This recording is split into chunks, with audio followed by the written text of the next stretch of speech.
Bagaimana pandanganmu tentang child free? Oke teman-teman, ada gaya hidup yang unik yang dikenal dengan child free, yaitu pasangan nikah tapi mutusin buat gak punya anak. Katanya sih itu hak pribadi, itu di Quran dan hadis, gak ada ayat yang maksa harus punya anak. Tapi beneran sesimpel itu? Oke, coba kita bedah. Nah, dalam Islam, pernikahan itu bukan sekedar nyatuin dua orang, tapi ada tujuan besar yaitu melahirkan keturunan yang baik. Al-Quran udah jelas bilang dalam surat An-Nahl ayat 72, Allah kasih pasangan biar dari situ lahir anak dan juga cucu, plus rezeki yang baik-baik. Rasulullah SAW juga bilang, nikahilah perempuan yang penyayang dan subur karena aku bakal bangga dengan banyaknya umatku di hadapan para nabi di hari kiamat. Jadi jelas punya anak itu anjuran agama, bukan sekedar pilihan gaya hidup. Nah, kalau ada pasangan yang sehat, normal, bisa punya anak tapi malah mutusin child free, itu sama aja ngelawan perintah Allah. Memang betul yang kasih anak itu Allah, bukan semata-mata usaha manusia. Ada yang dikasih laki-laki, perempuan, atau bahkan gak dikasih sama sekali.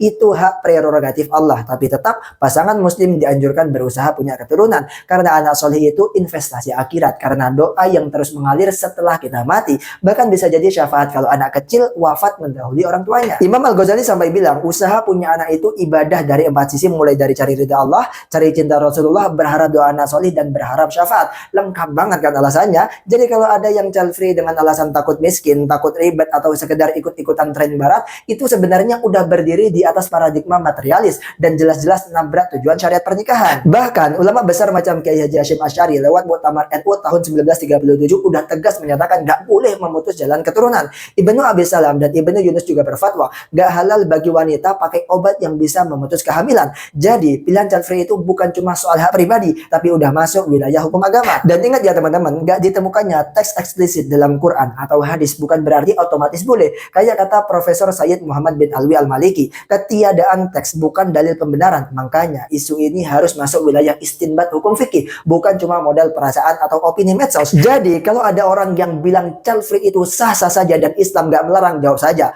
bro, Islam itu ngeliat jauh ke depan, bukan cuma soal hidup enak sekarang, tapi nyiapin generasi, nyiapin amal jariah, dan nyiapin masa depan umat. Child free itu bukan gaya hidup Islami, itu gaya hidup kabur dari amanah besar sebuah pernikahan. Seperti itu, terima kasih, saya Din Madani. Kalau suka jangan lupa follow dan sebarkan biar manfaatnya semakin meluas. Diskusi di kolom komentar.